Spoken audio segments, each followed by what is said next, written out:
तर आपण बघितलं की पाकिस्तानला सिंधू नदीचं पाणी हे गेल्या काही दिवसांपासून हा करार रद्द केल्यामुळे मिळत नाहीये, त्यामुळे पाकिस्तान अडचणीत सापडलाय। सिंधू नदीचं पाणी अडवताच पाक गुडघ्यावर आलाय। पाकनं भारताला पत्र लिहिलंय, सिंधू पाणी कराराचा पुनर्विचार करा अशी तहानलेल्या पाकिस्ताननं भारताला विनंती केली आहे। भारताने पाकिस्तानची विनंती धुडकावून लावली अशी सूत्रांची माहिती आहे। सिंधू पाणी करार स्थगितीवरून पाकला धडकी भरली। पाणी अडवल्याने जलसंकट निर्माण होण्याची पाकला भीती वाटते। घाबरलेल्या पाकिस्तानचं भारताला विनंतीपत्र। विनंतीपत्रात सिंधू पाणी कराराचा पुनर्विचार करा असं पाकनं म्हटलं।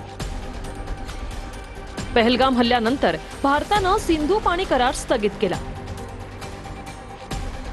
सिंधू नदीवर पाकिस्तानचं जवळपास 80% कृषी क्षेत्र अवलंबून आहे। त्यामुळेच पाणी न मिळाल्यास पाकला जलसंकट निर्माण होण्याची भीती वाटते। भारतानं पाकिस्तानची सिंधू पाण्यासाठीची विनंती धुडकावून लावली। पंतप्रधान मोदींनी आता फक्त दहशतवादावरच चर्चा होईल असं ठणकावून सांगितलं। त्यामुळे आता पाकिस्ताननं गुडघे टेकून भारताला विनंतीपत्र पाठवलं।